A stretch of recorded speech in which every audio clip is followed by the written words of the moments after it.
24 Children and Youth Development Program 2024 दिनै थुंगेबाय।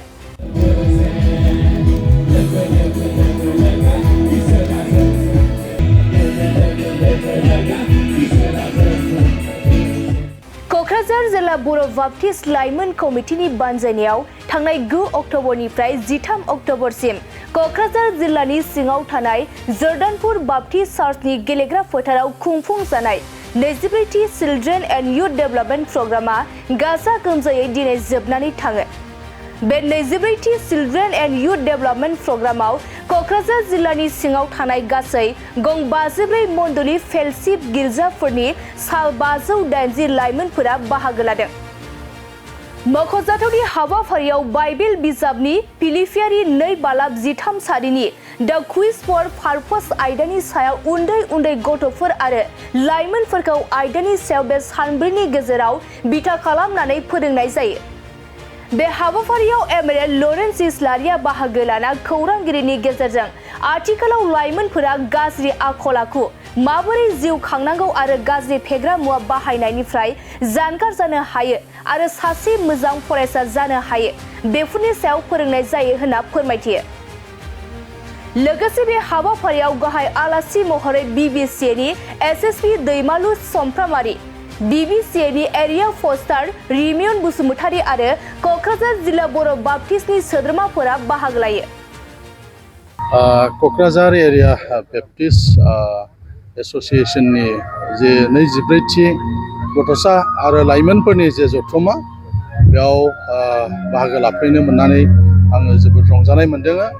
मानो होननानै बुङोबा बेफोरबायदि जथुम्मायाव आथिखालाव जोंनि जोहोलाव सेंग्रा सिख्लाफ्रा माबोरै सोलिनांगौ बेफोर आयदाफोरखौ लानानै बेयाव फोरोंनाय जायो।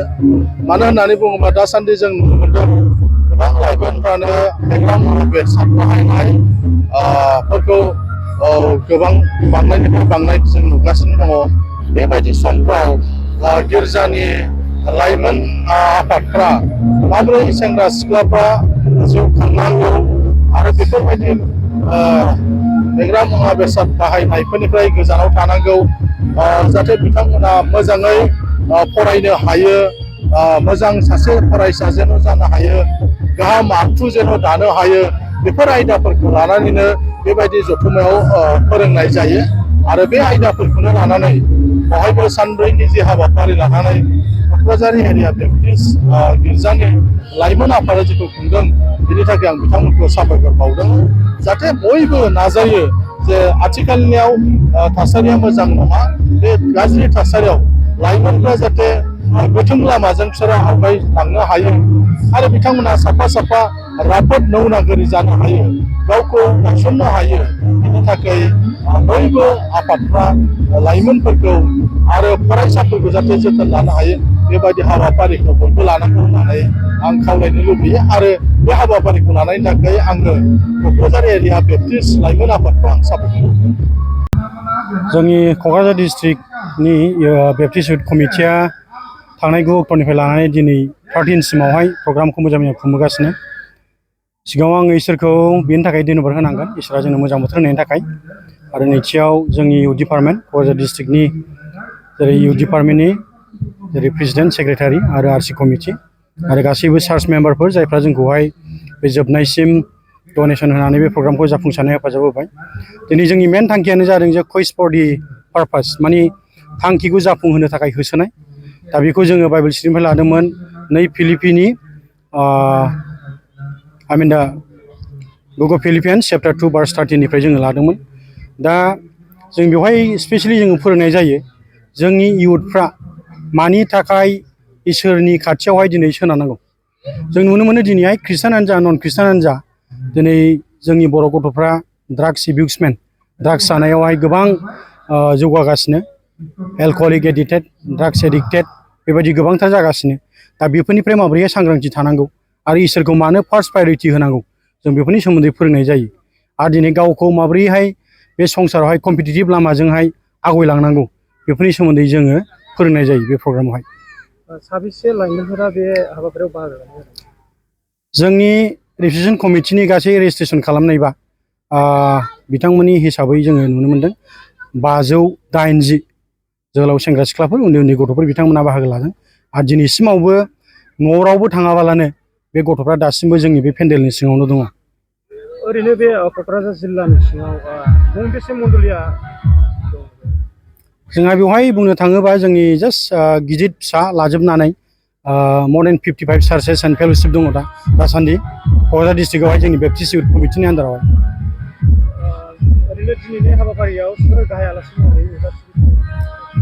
गाहाय आलासि महरै जोंहा ओरैनो डाइरेक्टर हिसाबैथ' जोंनि दैमालु सुमफ्रामारि थाबाय आरो बेजों लोगोसे आलासिया जोंहा पास्टर रिमियन थाबाय आरो दिनैनि गेजेराव जोंहा जोंनि एमएलए सार लरेन्स इस्लारिया बिथाङा दिनै फैनानै जोंनि गेजेराव नुजाथिफैनानै 5 मिनिटसो लानाय बिथाङा दिनै इउथफोरखौ थुलुंगा होफैदों।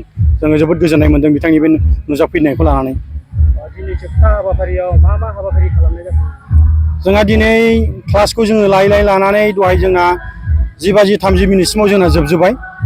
बिनि उनावहाय जोंहा बेवहाय माखासे एक्टिभिटिस दङ जायहा जेरैहाय मोसानाय खननाय ओमफ्राय बे 5 दिनाव मा सोलोंबोखो गथ'फ्रा जों बिनि सायावहाय जोङो दा प्राइज होगोन आरो बेजों लोगोसे बिथांमोननि गेजेरावहाय दा मोसानायनि जोंहा कम्पिटिसन दङ आरो बेजों लोगोसे जोंहा दिनैहाय बाइबेल स्टाडि मखस्थ' लानायनि कम्पिटिसन दङ आरो ओमफ्राय बबे ग्रुपआ सबसे साबसिन पार्टिसिपेट खालामनो हादों दा बेस्ट पारफर्मार्स जों बेखौबो दिनैहाय जोङो बेस्ट प्राइज होगोन गेजेरावहाय।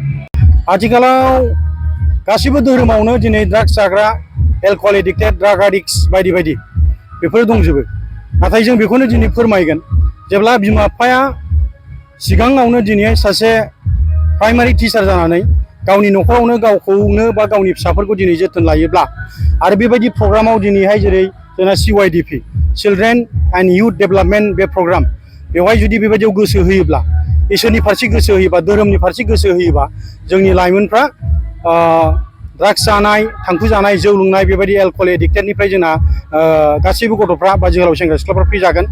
एजुकेसनजों लोगोसे सोलोंथाइजों लोगोसे सेकुलार एजुकेसनजों लोगोसे जोंहा माखासे रिलिजियास एजुकेसन धोरोमनि हाबाफारि धोरोमनि लांनाय इसोरखौ मानो सासे मानसिया खुलुमनांगौ जोंना बाइबेलाव होनाय दङ बोसोन बिजाबनि 7 बालाब 7 सिरियावहाय जेब्ला नोङो इसोरखौ गिनायानो गियाननि गुदि जाय मानसिया इसोरखौ गियो बे मानसिया दिनैहाय बिमा बिफाखौबो सनमान होयो बिमा बिफानि बोसोननि सिङाव थायो आरो दिनै गावनि गिर्जानि मानसि गावनि मण्डलिनि मानसि गावनि गामिनि मानसिफोरखौ दिनै बिथाङा सनमान होयो बे गथ'आ। दा थिग बायदिनो जों जेब्ला जोंनि बिमा बिफाफोरखौ सनमान होनो रोंबाय इसोरखौ गिनो रोंबाय अब्ला जोङो मानिग्रा जायो।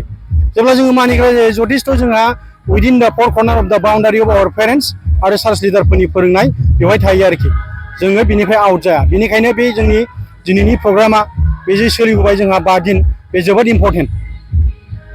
आं बेखौनो खावलायगोन आथिखालाव जे गासैबो दिनै जोहोलाव सेंग्रा सिख्लाफ्रा फ्राय जोंनि गामि गोथौफ्राव बबेबा गोजान जायगायावहाय जोंनि जोहोलाव सेंग्रा सिख्लाफ्रा स्पेसियेलि जों गोदो खोनायोमोन जेब्ला जोङो गोजान जायगायाव फरायदोंमोन जों खोनायोमोन नागाफ्रा ड्राग्स जाग्रानो मिज'फ्रा ड्राग्स जाग्रानो बायदि बायदि जाथिफोरखौ जों खोनायोमोन नाथाय बैसोरो दिनैहाय गासैबो बेफोरनिफ्राय रिकभार जानानै जोंनि बर'फोरनावसो दिनैहाय ड्राग्स जानाय थांखु जानाय जौ लोंनाया बारानिफ्राय बारा जागासिनो।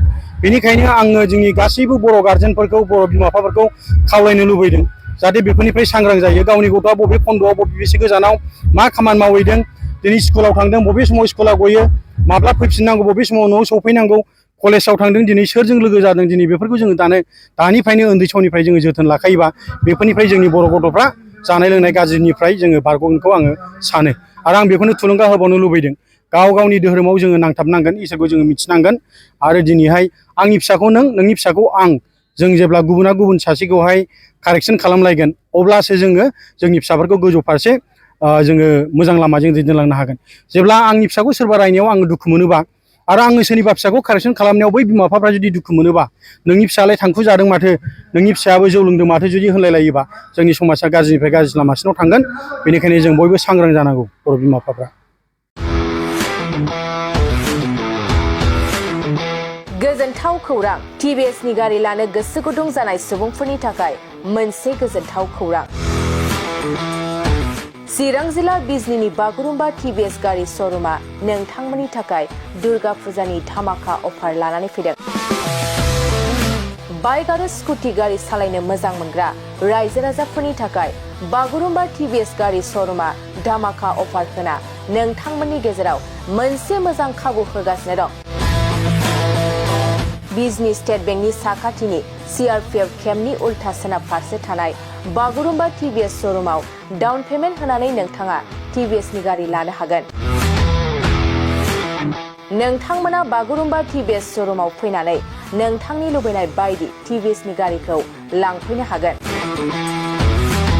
TVS नि गारि सालायनो मोजां मोनग्रा रायजो राजाफोरनि थाखाय बागुरुम्बा TVS श'रुमा बेनि अनगायैबो गोबां मोजां अफार लाबोदों।